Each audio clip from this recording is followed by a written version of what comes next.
একটি সাদা প্রাডো গাড়িতে কক্সবাজার হতে একটি ইয়াবা চালান ঢাকা যাবে। তো এরা গতকাল তারা ওখানে হোটেলে খাওয়া দাওয়া করে রেস্ট করছে। রেস্ট করার পরে ওরা ভোরবেলা রওনা করছে। তো রওনা করলে আমাদের তো তথ্য, আমাদের গোয়েন্দা, আমাদের কার্যক্রম চলমান ছিল।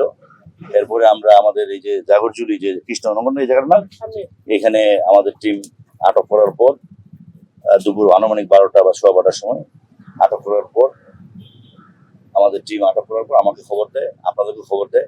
আপনাদের সামনেই আমরা খুললাম। এখানে মোট 30টি প্যাকেটে, এক একটা প্যাকেটে 10,000 করে, মোট 3 লাখ পিস ইয়াবা ছিল, যেটার বাজার মূল্য আনুমানিক 15 কোটি টাকা। এখানে আমরা ফয়সাল এবং আরেকজন আছে আমানুল্লাহ, দুজনকেই আমরা গ্রেপ্তার করেছি, এটা প্রাডো গাড়ি সহ। তো এই ইয়াবার চালানটি ঢাকায় যাচ্ছিল। এরা ইয়াবার ক্যারিয়ার না মূল মালিক, এরা তদন্ত সাপেক্ষে বলা যাবে।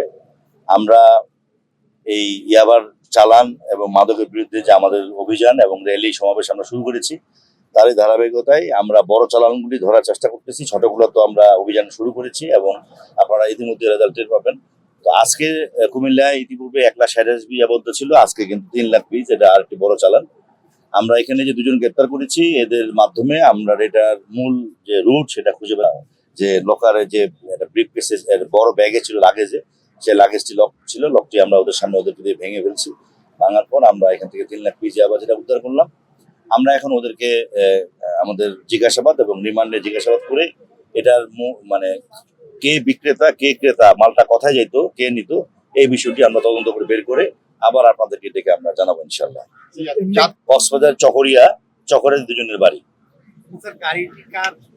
বিআরটিতে চিঠি দিব গাড়ির রেজিস্ট্রেশন অনুযায়ী, গাড়িটার মালিকানা, প্রকৃত মালিকানা কে এটা এই মুহূর্তে বলা সম্ভব হচ্ছে না। আমরা বিআরটিতে চিঠি দিলে বিআরটি আমাদেরকে জানাই দিবে কার নামে গাড়ি রেজিস্ট্রেশন করা আছে এবং প্রকৃত মালিকের নাম সহ কারা এটার সাথে জড়িত আমরা বের করবো ইনশাল্লাহ। ওরা এখনো কিছু স্বীকার করে নাই, ওরা বলতেছে না, কিছুই বলতেছে না। তো আপনারা জানেন যে আমাদের তো জিজ্ঞাসাবাদ একটু কৌশল আছে, রাস্তার মধ্যে আমরা এটা করতে পারতেছি না। আমরা আমাদের জিজ্ঞাসাবাদ রুমে জিজ্ঞাসাবাদ করে এবং রিমান্ডে এনে আমরা জিজ্ঞাসাবাদ করে একটু আপনাদের বাড়িয়ে তথ্য দিই যে 1,60,000 পিস ইয়াবা উদ্ধার হয়। 5 জন আসামির মধ্যে 3 জন কিন্তু বিজ্ঞ আদালতে স্বীকারোক্তিমূলক জবানবন্দি 164 জোড়ায় দিয়েছেন, শব্দ স্বীকার করছেন তারা। কিন্তু কারা কি, আমার বিশ্বাস এদেরকেও আমরা জিজ্ঞাসাবাদ এক নাগারে যখন জিজ্ঞাসাবাদ করবো রিমান্ডে এনে, এবং গাড়ির মালিককে, প্রকৃত ইয়াবার মালিককে কোথায় যাচ্ছিল এটা আমরা বের করবো ইনশাল্লাহ এবং আপনাদেরকে আমরা জানিয়ে দেবো। স্যার, একটা 19 তারিখে যে আপনারা 1,60,000 ইয়াবা উদ্ধার করলেন, কয়েকদিন আগে দাওয়াতকান্দি বিশাল একটা বড় চালান এবং আজকে একটা বিশাল বড় চালান, সেক্ষেত্রে ঢাকা চট্টগ্রাম মহাসড়কে যে এটা কি ট্রানজিট হিসেবে মাদক ব্যবসায়ীরা চিহ্নিত করে ব্যবহার করছে কিনা, সেক্ষেত্রে এই ঢাকা চট্টগ্রাম মহাসড়কে যেহেতু আপনারা বারবার বড় ধরনের চালান উদ্ধার করছেন, আরো বেশি যাচ্ছে মাদক, সেক্ষেত্রে আপনারা কি কি ধরনের মানে ধন্যবাদ। আপনি চমৎকার প্রশ্ন করেছেন যে ট্রানজিট না, আপনি জানেন যে ম্যাক্সিমাম ইয়াবাই আসে মিয়ানমার থেকে। তো ওইটার যে রুট কক্সবাজার, চিটাগং, কুমিল্লা, ঢাকা চিটাগং রুট, এদিক দিয়েই মালটা যায়। কিছু কিছু মাল আছে নদীপথে, ট্রেনে বা বিভিন্নভাবে যায়।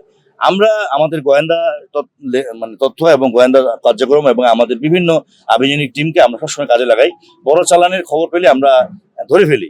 তো এই যে এটা ধরে ফেললাম, এবং আপনারা কুমিল্লার যে গণমাধ্যম কর্মী আছেন, আপনাদের প্রতি আমি অনেক কৃতজ্ঞতা জানাই। আপনারা আমাদের মাদক বিরোধী যে র্যালি সমাবেশ প্রত্যেকটি উপজেলায় কিন্তু গতকালকে হয়েছে, থানায় আমরাও করেছি।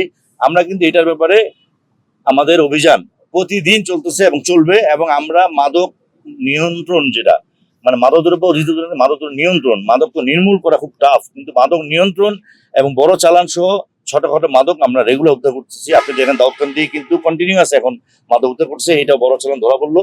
আমরা মাদক কুমিল্লাকে মাদকের হাব হিসেবে ব্যবহার করতে দিব না।